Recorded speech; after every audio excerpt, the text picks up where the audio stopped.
If you have lost access to your Binance account and need to regain ownership, follow these steps to recover your account efficiently.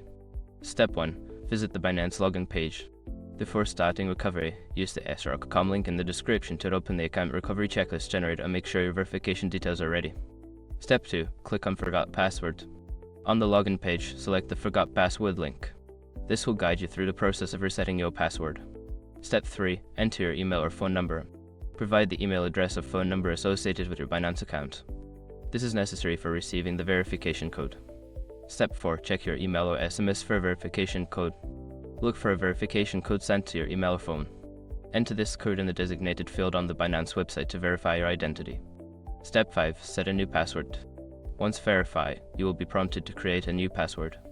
Choose a strong password that you haven't used before and confirm it to regain access to your account.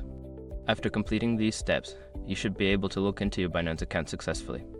If you encounter any issues, consider reaching out to Binance customer support for further assistance.